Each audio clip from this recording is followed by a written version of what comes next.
Queridos, que alegria estar na casa de Deus, começar a semana assim, consagrando ao Senhor, como nós cantamos, ao único que é digno de receber toda a honra, toda a glória.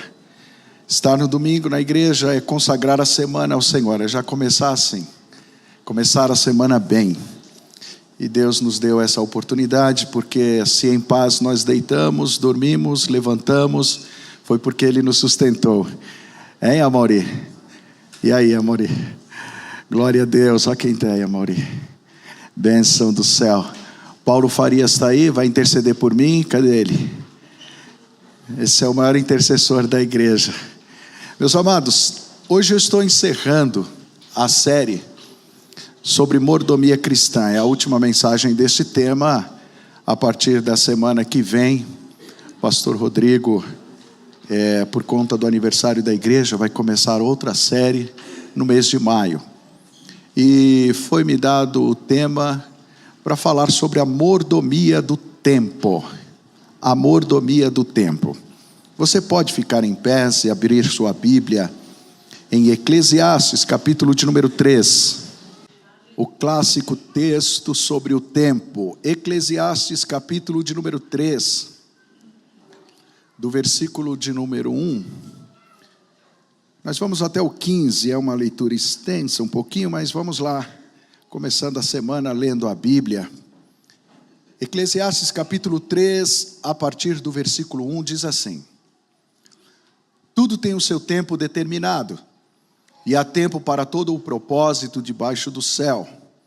Há tempo de nascer e tempo de morrer, tempo de plantar e tempo de arrancar o que se plantou, tempo de matar e tempo de curar, tempo de derrubar e tempo de construir, tempo de chorar e tempo de rir, tempo de prantear e tempo de saltar de alegria, tempo de espalhar pedras e tempo de ajuntar pedras, tempo de abraçar e tempo de deixar de abraçar, tempo de procurar e tempo de perder, tempo de guardar e tempo de jogar fora, tempo de rasgar e tempo de costurar, tempo de ficar calado e tempo de falar, tempo de amar e tempo de odiar, tempo de guerra e tempo de paz.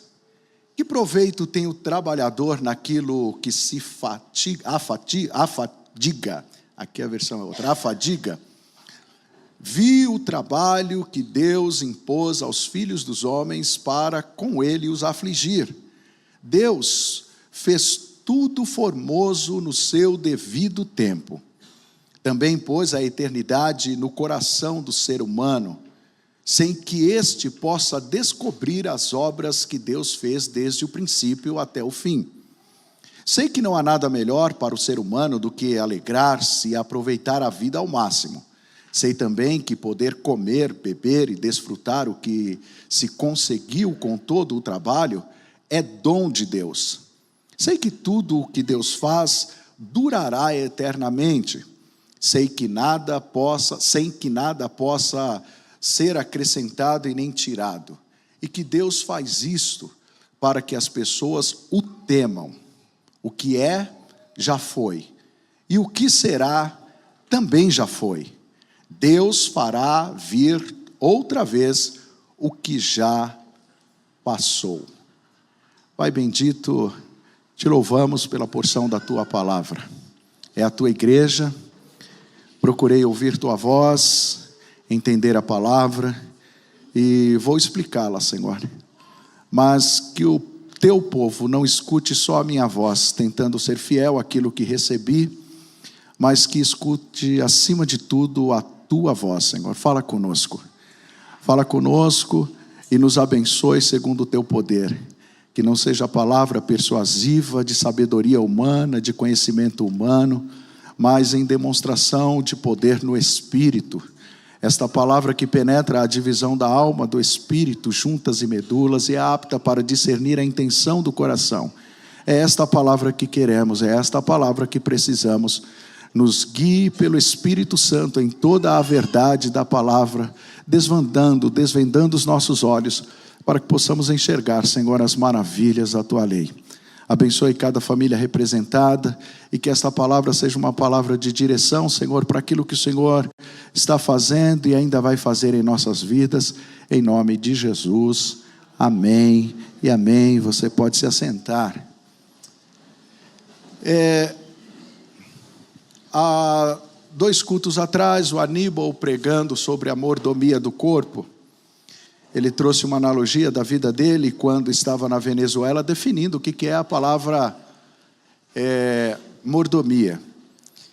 Mordomia, ela não é bem compreendida, bem entendida em nossa nação, porque mordomia, alguém pensa que ser mordomo é viver regalias, ser mordomo é viver uma vida boa. E a verdade é que o conceito bíblico sobre mordomia é bem diferente do que muita gente pensa.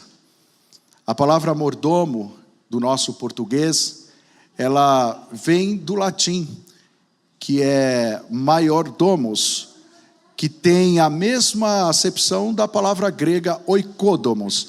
Então, para chegar esse termo em nosso português, mordomia, primeiro passa pelo grego, depois passa pelo latim e depois chega em nosso português. E acontece que mesmo no latim e no grego, o significado é o mesmo. Oikos do grego significa casa e nomos governo, então é governar uma casa. No latim, maior ou major é aquele termo mor. Quando alguém fala, está aqui o copeiro mor. Essa expressão mor é do latim e significa o principal. Então, maiordomos vem da palavra principal, maior, ou mor, e domos, que é casa. Logo, o significado é o mesmo, tanto do latim como do grego, significa cuidar de uma casa. Mordomo é o principal servo que administra uma casa. E embora no hebraico não tenha uma expressão tão específica quanto essa, mas o conceito no Antigo Testamento já existia. A palavra diz que Abraão, quando chegou em Damasceno, em Damasco, ele trouxe o Damasceno Eliezer para ser o seu mordomo, para ser o principal que iria administrar a sua casa. Depois nós percebemos isso na vida de José, quando José foi colocado sobre a casa de Potifar como também um mordomo. Mas quando nós entendemos a ideia de mordomia, o conceito de mordomia cristã, significa a subordinação voluntária do homem ao senhorio de Cristo. Em outras palavras, significa que nós reconhecemos que Jesus é o dono de tudo e nós só estamos cuidando disso para Ele, só estamos administrando. Tem um texto na primeira epístola de Pedro, capítulo de número 1, aliás, capítulo 4, primeira epístola de Pedro 4:10, nós temos o conceito do que é verdadeiramente a mordomia cristã. Está escrito: sirvam uns aos outros, e cada um conforme o dom que recebeu, como encarregados, outra versão diz como mordomos, de administrar bem a multiforme graça de Deus. Então esse texto está dizendo que Deus nos dotou com dons para servi-lo e para administrarmos aquilo que Ele nos deu. Paulo, ele corrobora com isso, ele concorda com isso, quando em sua primeira epístola aos Coríntios, capítulo 4 e versículo 1, Paulo diz: assim importa que todos nos considerem como ministros de Cristo e encarregados dos mistérios de Deus. E o versículo 2 diz: ora, além disso, o que se quer destes encarregados, destes mordomos, é que cada um deles seja encontrado fiel. Então, meus irmãos, quando eu falar sobre mordomia aqui, a ideia que você precisa ter é que nós estamos aqui só para administrar aquilo que Deus nos deu. E qual é a importância da doutrina da mordomia cristã? O pastor Rodrigo, no primeiro culto do mês, que foi o culto de ceia, ele deu só uma introdução sobre o que é a mordomia. Aí o Aníbal falou sobre a mordomia do corpo, a administração do corpo.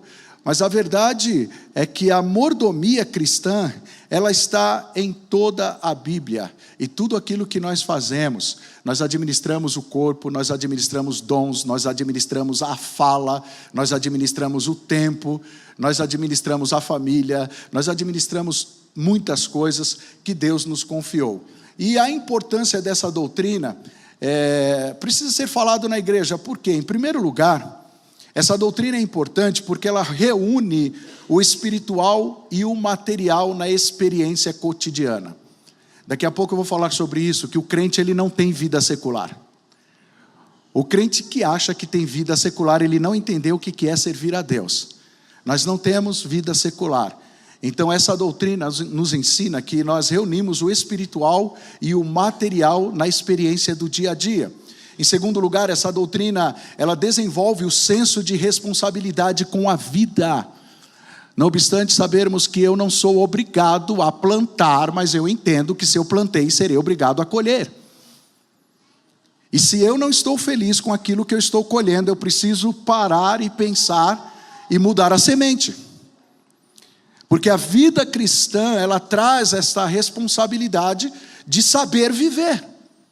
E o conceito diabólico de que deixa a vida me levar, vida leva eu, e crente que fica ouvindo isso é coisa do cão, porque não é a vida quem me leva, sou eu quem levo a vida, sou eu quem administro a vida, sou eu quem conduzo a vida, porque eu sei que há um propósito de Deus com a minha vida. Então eu não acordo e empurro a situação com a barriga, eu preciso viver com responsabilidade. Essa doutrina fala disso. Essa doutrina nos ensina que ter vida é uma coisa e viver é outra. Em terceiro lugar, a doutrina da mordomia cristã, ela traz consciência da prestação de contas. Nós prestaremos contas. Tudo que fazemos, prestaremos contas. Em Eclesiastes, o mesmo escritor aqui do capítulo 3, lá no capítulo 12, ele diz, olha, faz o que você quiser da vida. Viva a vida do jeito que você quer, mas saiba que de todas essas coisas, Deus pedirá conta. Deus trará juízo. Então o crente precisa entender que tem que viver a vida com responsabilidade. Então, prestaremos contas. E quarto e último lugar, a importância dessa doutrina é mostrar que há um propósito estabelecido por Deus, e através desse propósito é que Deus age em nós, por nós e através de nós. Então, logo no boletim aí na introdução, meus irmãos, vocês têm aí uma breve fala sobre a mordomia do tempo. O tempo é um dos dados da existência mais complexos de serem descritos. O que a gente pode falar sobre o tempo? Na verdade, o tempo é algo que nos condiciona no sentido de limitarmos.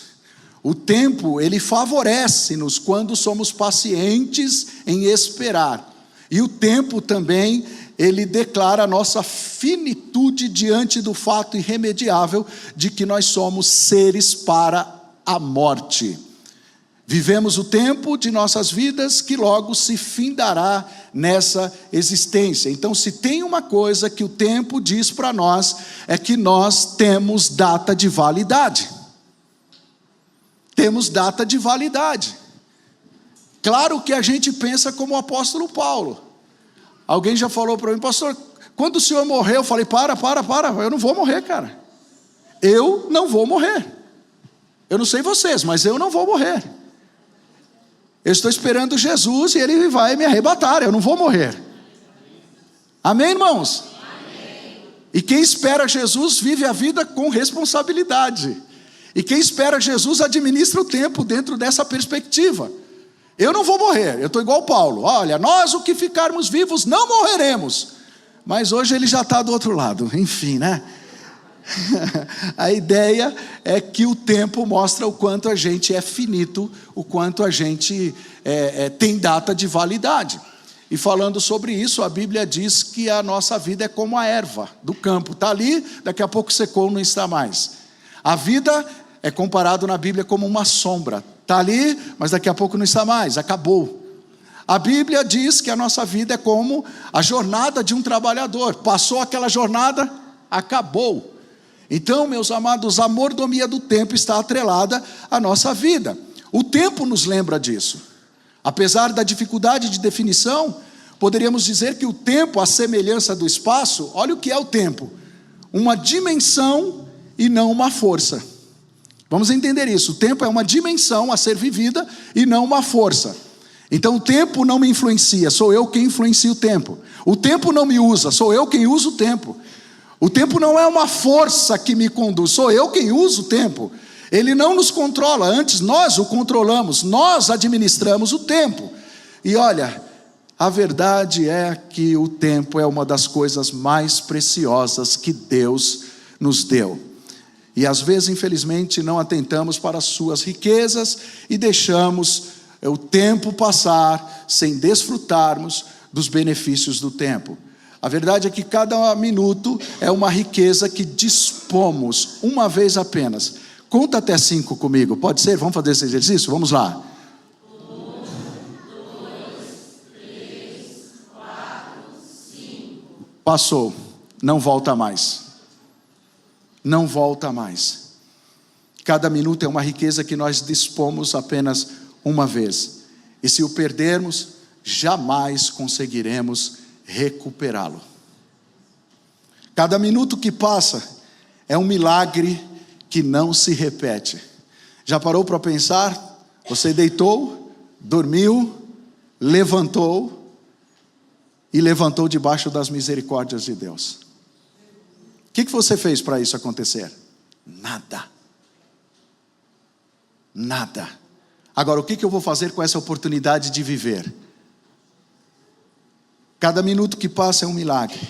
E logo, irmãos, não há situações fora do nosso controle. Aliás, há situações que estão fora do nosso controle e tem outras situações que dependem de nós. No primeiro ponto, eu falo sobre uma das coisas mais importantes que a gente precisa saber. Se você está seguindo no boletim, é o ponto de número 1 que diz que Deus é Senhor do tempo. Deus é Senhor do tempo. O primeiro grande princípio da mordomia cristã relativo ao tempo é o reconhecimento que Deus é Senhor do tempo e que a sua administração se torna para nós logo o quê? A mordomia do tempo de Deus. Deus é dono do tempo, Deus é Senhor do tempo. Se Ele me deu o tempo, eu estou administrando algo que é dele. Salmo 31 e verso 5 diz, logo na primeira parte: nas tuas mãos estão os meus dias. Outra versão: nas tuas mãos estão o meu tempo. Atos 17, 26, olha que interessante, Paulo pregando em Atenas, no Areópago, e ele traz esta informação forte de que de um homem fez todas as nações para habitarem sobre a face da terra. Olha isso: havendo fixado os tempos previamente estabelecidos e os limites da sua habitação. O que você pode fazer para esticar seu tempo? O que você pode fazer para viver mais? Cuidar do tempo, administrar o tempo, cuidar da vida. Mas na verdade a nossa vida está nas mãos de Deus. Deus pré-estabeleceu toda essa questão. Ele fixou os tempos previamente estabelecidos. Ele fixou os limites. Quando a gente entende isso, a gente entende que Deus é Senhor do tempo. E por que Deus é Senhor do tempo? Em primeiro lugar, porque Ele criou o tempo. Eu acho isso fascinante. Gênesis 1 e 1, no princípio criou Deus os céus e a terra. E nesse versículo nós temos a introdução de toda a Bíblia e de toda a história da humanidade. Sabe por quê? Eu vou exigir um pouquinho de vocês agora para vocês virem comigo na loucura da pregação e pensar junto comigo. Pensa como eu. Tem hora que eu entro no mundo não de Bob, no mundo do Espírito. E eu fico imaginando essas coisas. Quando Gênesis 1 e 1 fala que Deus criou o princípio, esse texto está demarcando o limite entre tempo e eternidade. E por quê? Porque antes desse princípio citado aqui, antes desse início, antes desse Bereshit, desse Gênesis, dessa origem, Deus estava na eternidade. Ou seja, Deus já estava. Eu até corrigi a expressão aqui que eu tinha colocado: Deus já existia, mas Deus não existe. Deus não existe. Deus é. Quando falamos de que Deus existe, nós estamos falando, diríamos que ele seria criado. E Deus não existe. Existe aquilo que é criado. E Deus não foi criado. Deus é quem cria. Então lá em Gênesis, aliás, no Salmo de número 90, capítulo também por se tratar de livro, Salmo 90 é o salmo mais antigo da Bíblia, porque foi Moisés quem escreveu este salmo. E no verso 2 ele diz assim, que de eternidade a eternidade, tu és Deus. Então observem que esse texto está dizendo sobre uma eternidade, mas dois aspectos da eternidade. Dois aspectos da eternidade.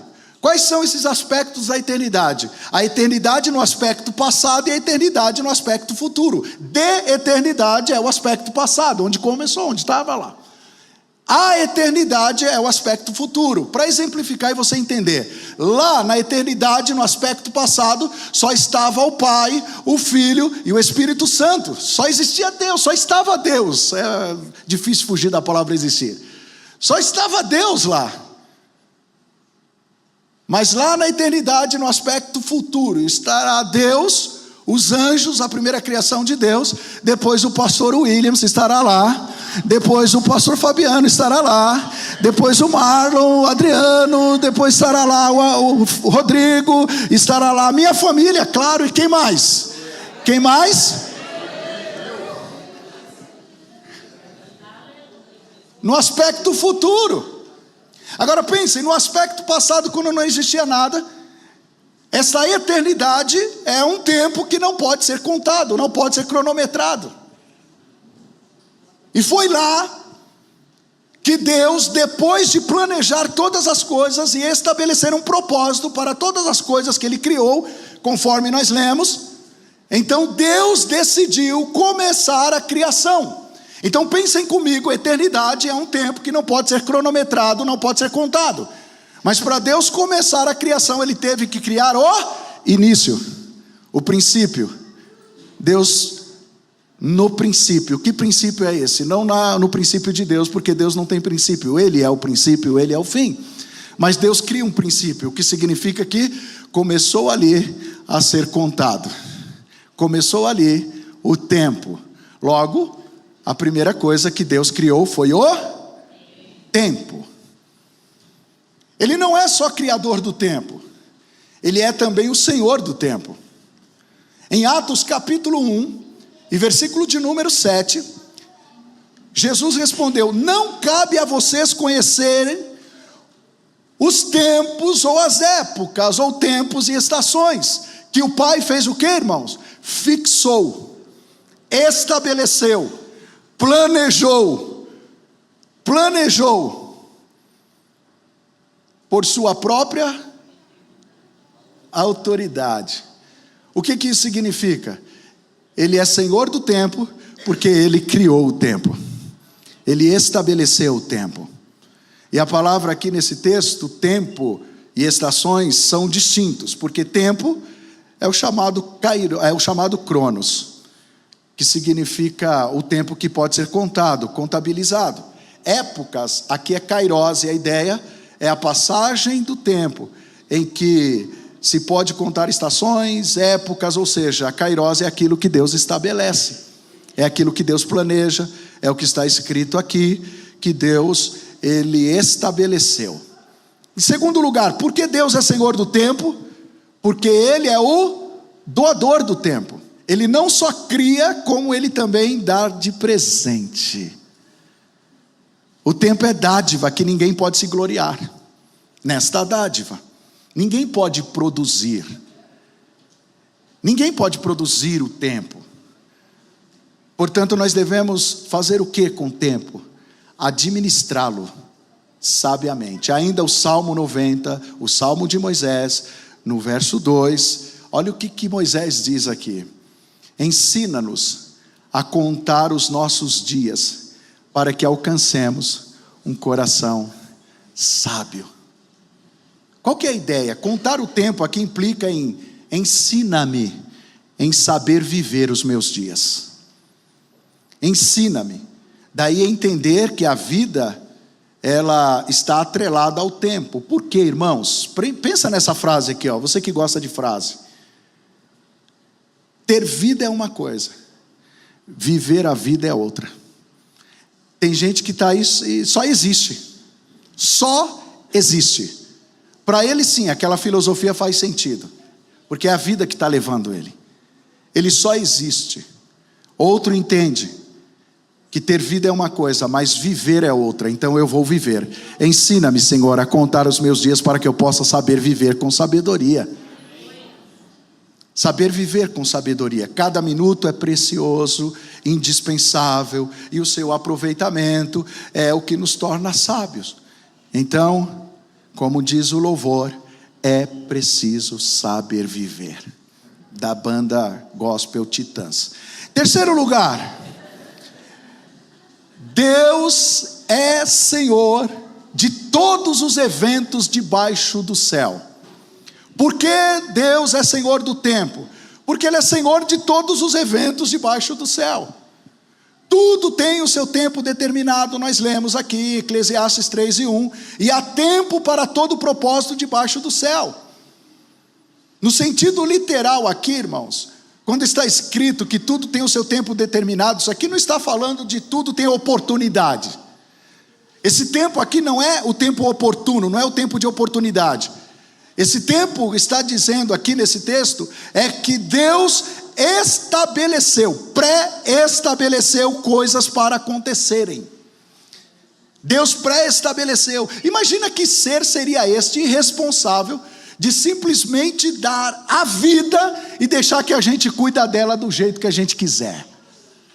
Não seria muita irresponsabilidade daquele que criou a vida? E é por isso que ele diz o seguinte: olha, você não é obrigado me seguir, você não é obrigado me servir, você não é obrigado pautar a tua vida dentro de um modelo que eu estabeleço, que é Jesus. Você não é obrigado, você faz na tua vida o que você quiser, mas se você quiser ser feliz e ter a verdadeira felicidade, eu vou mostrar para você como é que funciona. Então eu vou deixar escrito para vocês como que funciona o ter a vida com propósito. Foi isso que ele fez. Então o tempo aqui que Deus estabelece não é o tempo oportuno, onde todos têm oportunidade. Não, é um tempo pré-estabelecido em cima de um propósito. É um tempo marcado para que algo aconteça. Porque Deus governa todos os eventos debaixo do sol. Está escrito aqui. Eclesiastes capítulo de número 3, do versículo 1 até o 8, fala disso. Dos versículos 2 até o 8, já que eu falei do 1, o escritor mostra de forma particular o que ele acabou de falar de forma geral. Então, na introdução do capítulo, ele já diz assim: tudo tem seu tempo determinado e há tempo para todo propósito debaixo do céu. Aí agora, a partir do 2, ele vai especificar o que é este tudo. O que é esse tudo? Do 2 ao 8, do versículo 2 ao 8. Não há necessidade nesse momento de discorrermos detalhadamente sobre isso. Mas o que precisamos entender aqui, guardar, irmãos, é que o texto nos fala de acontecimentos que não estão em nosso controle e acontecimentos em que estão em nosso controle. Por exemplo, acontecimentos que não estão em nosso controle. Não escolhemos quando nascer.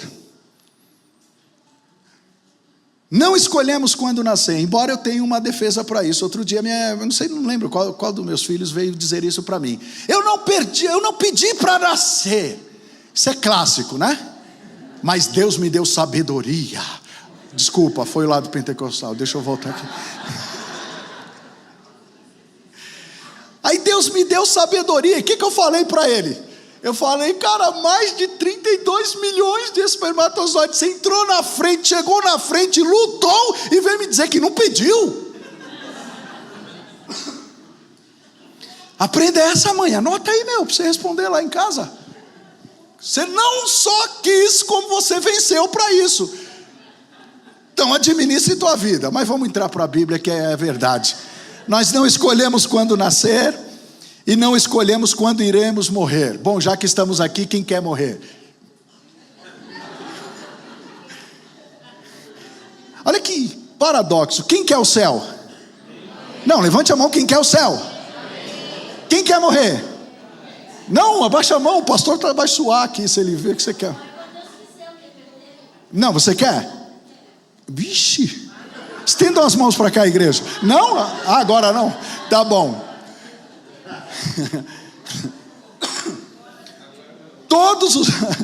Todos os nossos dias estão determinados pelo Senhor. É isso que a Silvana está falando, não sua, pastor. Está tudo certo, a vida lá está uma beleza. Salmo 119, verso 16 diz: os teus olhos viram a minha substância. 139, desculpa, eu coloquei errado aí. É 139, 16. Os teus olhos viram a minha substância ainda informe, e no teu livro foram escritos todos os meus dias, cada um deles escrito e determinado quando nenhum deles ainda existia. O que é isso aqui, gente? Isso é um crente falando. É um crente, é alguém entendendo. Eu não estou aqui por acaso. Eu nem tinha forma, e Deus já me viu, e já estabeleceu os meus dias, e já escreveu a minha história, e já estabeleceu um propósito para mim. O que eu preciso fazer? Administrar o meu tempo, a minha vida de acordo com este propósito. É disso que se trata. Assim sendo, não há sorte para o crente. Não há sorte. Também não há azar. Não há acaso. Porque toda a nossa vida está debaixo da providência divina. É o que a Bíblia diz. Não somos folhas jogadas ao vento, embora não saibamos o que virá amanhã. Mas sabemos que podemos descansar na sabedoria divina, porque Deus não só criou o tempo, não só é Senhor do tempo, como Ele também me doou o tempo, Ele me deu o tempo, Ele me facultou essa vida.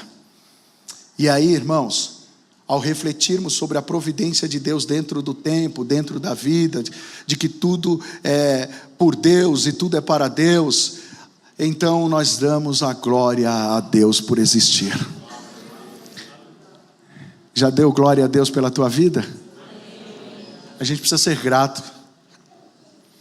Outro dia, Saul estava perseguindo Davi, e Davi, para fugir de Saul, ele entra na terra dos inimigos, na terra dos filisteus, e ele procura se esconder lá, e ele foi descoberto, e alguém chamou o rei Aimeleque, e disse: sabe quem está entre nós? Davi. Davi, aquele que matou Golias? Exatamente, aquele que matou o nosso herói está entre nós? Sim. O que a gente está esperando? Vamos pegá-lo. Onde ele está? E Davi ouviu que ele foi descoberto. Quando chegaram lá, Davi fingiu-se de doido, começou a babar, virar o olhinho, e diz a Bíblia que meter os dedos nos pórticos, quer dizer, ele começou a enfiar o dedo na parede, começou a cavar buraquinho na parede. Quando o rei chega lá e vê essa atitude de maluco, ele diz: já não tem doido demais em nosso reino, e vocês me trazem mais um? Lance esse maluco fora daqui. E aí ele pega o Davi, leva para fora, e Davi anda mais algum tempo fingindo de doido, e quando ele chega lá na frente, ele diz: Deus, que livramento. Eu tenho que escrever sobre isso. Ele pega a sua pena e ele começa a escrever Salmo de número 34. E ele diz: louvarei, outra versão, bendirei ao Senhor em todo tempo, e o seu louvor estará continuamente nos meus lábios. Bendirei o Senhor em todo tempo. Quando você entende o que eu acabei de dizer a você, que Deus é Senhor do tempo, porque Ele criou o tempo, que Deus é doador do tempo, quando você entende que Deus é Senhor sobre os eventos da vida, você aprende a se contentar em Deus e louvar a Deus em todo o tempo.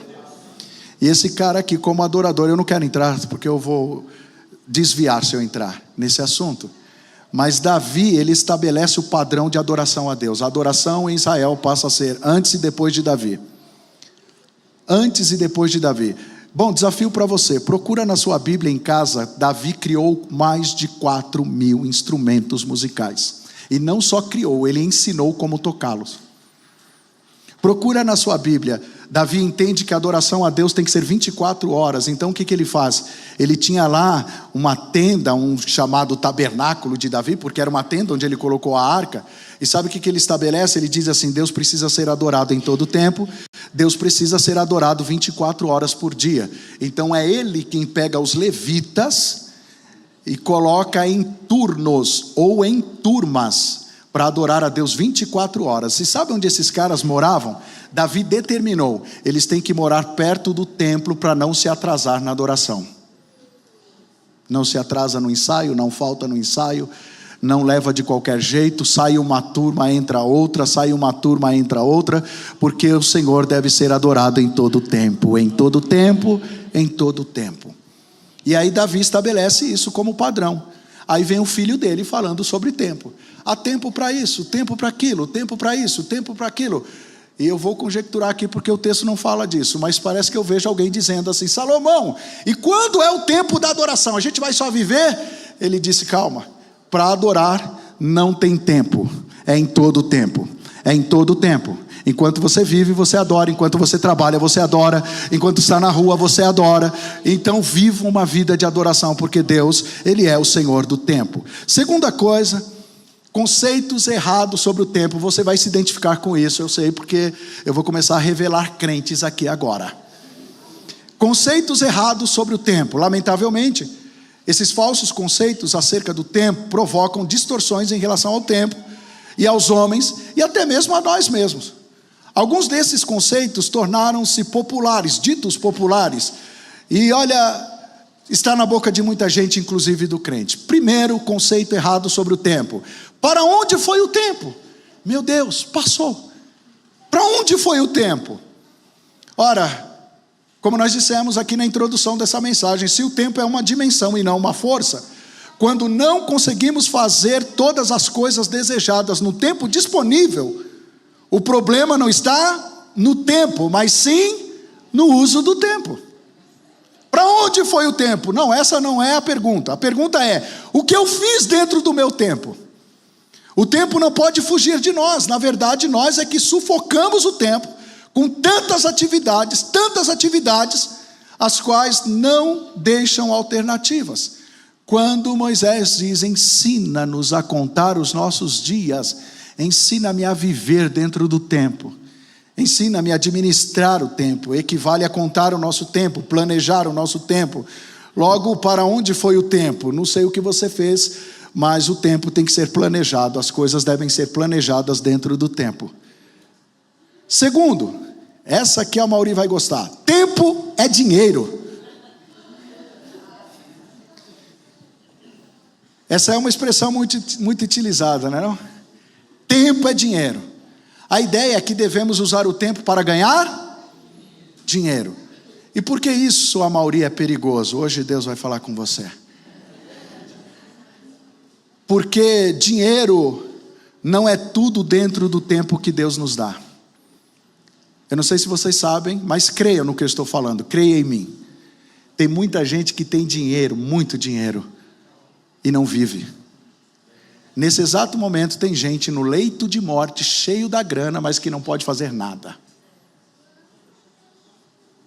O dinheiro não é tudo dentro do tempo. Outra coisa é que podemos nos tornar escravos disso, gastando o nosso tempo em busca de dinheiro. E tem muita gente que gasta tempo em busca de dinheiro. Sacrifica a vida, sacrifica a família, sacrifica o tempo com Deus e não vive em busca de dinheiro. Cara, essa semana aqui eu preciso de uma galera aí, porque a demanda é grande. Quem pode fazer hora extra? Aí o crente levanta a mão: eu posso. Aí chega na outra semana: quem pode? Está lá o crente de novo. Quem pode? O crente de novo. Quem pode? O crente de novo. Aí enquanto ele faz hora extra, ele vive menos com a família, ele não vem à igreja, ele não tem tempo para Deus, chega em casa cansado, em busca de... Normalmente os adeptos dessa frase são amantes do dinheiro. E por isso desconhecem tantas coisas boas que podem fazer dentro do tempo. Mas como é que o crente tem que viver, gente? O crente tem que trabalhar, sim. mas não ser escravo do trabalho e do dinheiro. Eu não tenho tempo para ler, mas vocês conhecem a Bíblia. Mateus capítulo de número 6, do versículo 25 ao 34. Aliás, começa já no 24 a ideia. Jesus diz: ninguém pode servir a dois senhores, porque irá odiar um e amar o outro, ou se dedicar um e menosprezar o outro. Vocês não podem servir a Deus e às riquezas. Vocês não podem servir a Deus e a mamão. Aí veja, o texto continua: por isso, porque vocês não podem servir a dois senhores, eu digo a vocês, não se preocupem com a vida, com aquilo que você vai comer, beber, nem com o seu corpo, nem com sua roupa, nem com o que você vai vestir. E se vocês quiserem entender, olha para as aves, que não semeiam, não colhem, não ajuntam, mas o Pai de vocês que está nos céus, é Ele quem sustenta essas árvores. Agora eu pergunto a vocês: vocês não valem mais do que isso? Não valem mais do que as aves? Quem é de vocês que, preocupado com a vida, pode acrescentar um côvado à sua vida, pode acrescentar uns 50 centímetros? O côvado era medido da ponta do dedo até o cotovelo, então variava de 40 a 50 centímetros. Vai adiantar ficar sem dormir? Vai adiantar ficar preocupado? Vai adiantar visitar a geladeira na madrugada? Aleluia! Nada disso vai acrescentar à sua vida. Vai adiantar reclamar? Vai adiantar murmurar? O que você tem que fazer?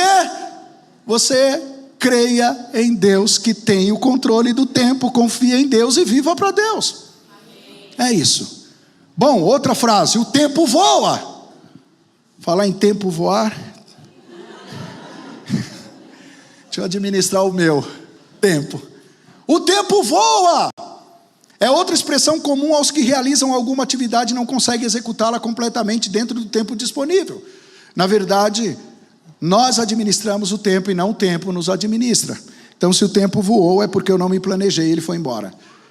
Agora, isso aqui é forte, irmãos. Eu deixei aqui o melhor vinho para falar dentro desse ponto agora. Você já ouviu a frase: o tempo cura tudo? O tempo cura tudo. Refere-se ao fato de que o tempo cura as feridas e traz alívio para as tristezas que afligem o presente. Então, dá tempo ao tempo. Já ouviu isso?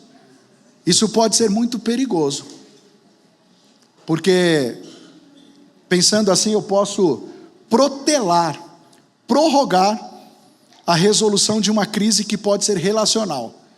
Tive problema com alguém, mas o tempo cura tudo, deixa passar. Mas o que a Bíblia fala sobre isso?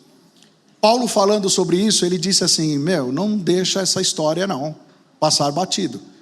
Se há algum problema relacional, Paulo diz assim: fiquem irados, sinta a dor da afronta, mas não pequem. Aí ele diz: não deixem que o sol se ponha sobre a ira de vocês, e nem deem lugar ao diabo, no versículo seguinte. Porque essa história de deixar o tempo curar, às vezes o diabo entra e começa a agir. Olha isso, que lindo, palavras de Jesus em Lucas 17, 3 e 4. Tenham cuidado, se seu irmão pecar, repreenda-o se ele pecar contra ti, e se ele se arrepender, perdoa-lhe. Se pecar contra você 7 vezes num dia, e 7 vezes vier para lhe dizer perdão, pedir perdão, dizer que está arrependido, perdoa. Gente, aqui tem, olha, aprendam isso. Está anotando? Não está no boletim, aprenda. 4 estágios para o perdão. 4 fases do perdão. Todo mundo tem que passar por essas 4 fases. Qual é a primeira fase? Se teu irmão pecou contra ti. A primeira fase para se ter perdão é a ofensa. Se não tem ofensa, não precisa de perdão, beleza? Se foi ofendido, é o primeiro estágio para o perdão. Não finja que não doeu. Não finja que você é mais forte do que é. Não finja que nada aconteceu. Não doeu, que vem de baixo não me atinge. E daqui a pouco está lá inflamando o coraçãozinho. Raiz de amargura brotando. Não. Se teu irmão pecou, segundo estágio, repreenda-o. O que é isso? Vá confrontar, vá resolver. Não deixe o sol se pôr sobre a sua ira. Claro que esse confronto, que essa repreensão é visando a restauração, o relacionamento e não julgamento. Você viu o que você fez? A pessoa fala assim, oh, me perdoe. Mas você viu? Eu estou pedindo perdão. Mas doeu. Mas eu estou me arrependendo. Mas e daí? Aí não, né, irmão? Repreenda. Terceiro, arrependimento. Terceiro estágio para o perdão. Se ele se arrepender, você não é juiz para saber se é remorso ou arrependimento. Se a pessoa vai mudar ou se a pessoa vai continuar no mesmo erro. Eu te perdoo, mas olha, isso é coisa de mulher, esposa. Promete que nunca mais. Como é que o cara vai prometer? Ele não viveu o amanhã ainda, ele está pedindo agora o perdão. Está vivo agora. Ele está dizendo que está arrependido. Quarto e último estágio, o que eu tenho que fazer? Perdoa. Entendeu, irmãos? O tempo cura tudo. Não, você que tem que provocar a cura quando é problema relacional. Não deixa o tempo, porque isso pode ser perigoso. Tem a irmã gêmea dessa frase, que é a próxima aí, letra E. Não há melhor juiz que o tempo. Refere-se que com o tempo a verdade virá à tona. E assim a responsabilidade pelo que ocorreu fica a critério do tempo, já que o tempo é o juiz, o tempo é que vai julgar. Ocorre que muitas vezes a situação não é resolvida e dá lugar ao que, irmãos? Ressentimentos, o que é pernicioso. O que a Bíblia fala sobre ressentimentos? Isso é forte. Hebreus capítulo 12, versículo 14 e 15. Procurem viver em paz com todos e busquem a santificação. Ou seguir a paz com todos e a santificação, sem a qual ninguém verá o Senhor. Agora escuta isso. Isso aqui está falando de relacionamento. Vive em paz com todos. Paulo diz, no que depender de vocês, tenham paz. Paulo fala sobre a paz para nós procurarmos a paz e nos empenharmos para ter paz. Jesus fala que são bem-aventurados os pacificadores. Paz não é uma frase que a gente chega aqui no culto e diz a paz. Paz, paz, paz. Paz é algo que a gente precisa ter. Viva em paz. Agora, escuta o versículo 15. Cuidem para que ninguém fique afastado da graça de Deus. Outra versão diz, vos priveis da graça. E que nenhuma raiz de amargura brotando cause perturbação.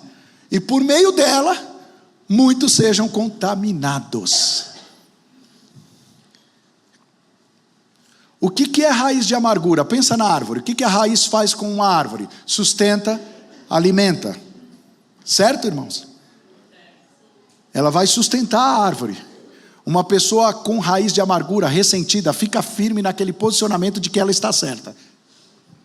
O que mais a raiz faz? Alimenta. Uma pessoa ressentida faz o quê? Alimenta ressentimento e amargura. Vai alimentando, vai alimentando, vai alimentando. E qual é o problema disso? O problema é que quando isso brota, quando frutifica o ressentimento, está entendendo? Quando o ressentimento dá fruto, o que acontece? Causa perturbação. Está escrito aqui, ó. E por causa dessa raiz de amargura, muitos são contaminados. A pessoa ressentida, ela contamina outro, só sabe falar daquilo. Ai, não suporto ver aquela pessoa. Ai, por que isso? Ai, por que aquilo? Daqui a pouco está trazendo a outra pessoa para o problema dela. E olha, uma tese do meu TCC agora. A falta de perdão atinge 3 componentes do corpo. Ou 2. Se eu for dicotomista, eu falo de 2. A falta de perdão atinge a área espiritual e a área material, para os dicotomistas. Para os tricotomistas, é línguas, viu, irmão? Para os tricotomistas, a falta de perdão atinge as 3 partes: o espírito, a alma e o corpo. Por que atinge o espírito? Porque é privado da graça. Porque atinge a alma? Porque a pessoa fica perturbada, não tem paz. E por que atinge o corpo? Porque a doença psicossomática atinge o corpo da pessoa. Gente que não perdoa tem problema no espírito, na alma e no corpo. Psico, alma no grego, soma, corpo. Doença psicossomática começa aqui na perturbação e vai para o corpo. Daqui a pouco está doente, vem aqui na frente e a gente ora. Repreendo a enfermidade em nome de Jesus, mas você não perdoa. Vai com ela para casa. Porque tem coisa que tem que ser resolvida. Amém, irmãos? Amém. Essa história de que não há melhor juiz do que o tempo está errado. Terceiro, último, aliás, não tenho tempo. Irmão, eu não tenho tempo. Uma expressão fatídica da experiência cotidiana de todos nós. Em algum momento da vida dissemos isso. Não tenho tempo. A questão não é a falta de tempo, e sim o nosso critério de prioridade dentro do tempo que nós dispomos. Agora, terminando aí, caminhando para o término dessa mensagem. Terceiro e último lugar, eu acho que eu já te convenci da importância do tempo. Você entendeu isso? Agora vai lá a palavra, como usar corretamente o nosso tempo. O que eu tenho que fazer? Deus distribui aos homens tempo, atividades e atribuições. Eclesiastes capítulo 3, do 9 ao 12 diz: que proveito tem o trabalhador naquilo que se afadiga? Vi o trabalho que Deus impôs aos filhos dos homens para com ele os afligir. Aí o versículo 11 diz: Deus fez tudo no seu formoso tempo, no seu devido tempo. Também pôs a eternidade no coração do ser humano, sem que este possa descobrir as obras que Deus fez desde o princípio até o fim. E o último versículo 12 diz: sei que não há nada melhor para o ser humano do que alegrar-se, aproveitar a vida ao máximo. O que o escritor observou para escrever isso? Ele observou que existiam muitas pessoas insatisfeitas com o que realizavam. Olha o que dizia: o trabalho que impôs aos filhos dos homens. Então Deus trouxe isso sobre nós, esse fardo sobre nós. Mas de onde vem essa insatisfação?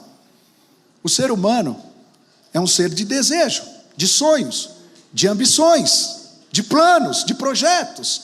Contudo, as limitações de nossas condições existenciais atestam a realidade de que nem tudo o que nós desejamos nós alcançaremos. Nem tudo o que você quer você terá.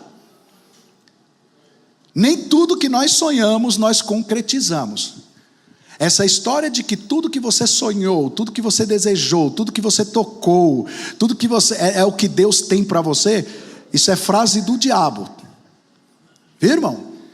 Deus não te faria sonhar, desejar, tocar e não te dar. Assinado Satanás. Porque foi isso que Eva fez: desejou, tocou, tomou, comeu e se lascou.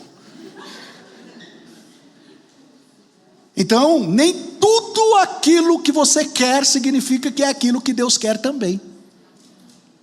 Nem tudo que você planeja significa que você vai concretizar. Provérbios 16:1: do coração do homem procedem os planos, os pensamentos, mas a resposta certa vem dos lábios do Senhor. Ainda Provérbios 16: há caminhos que ao homem parecem direitos, mas qual é o final desses caminhos? Caminhos de morte. Jeremias, o profeta, se não me engano, no capítulo 17, quando a gente não lembra, a gente fala, está na Bíblia. Ele disse assim: olha, o coração do homem é enganoso mais do que todas as coisas.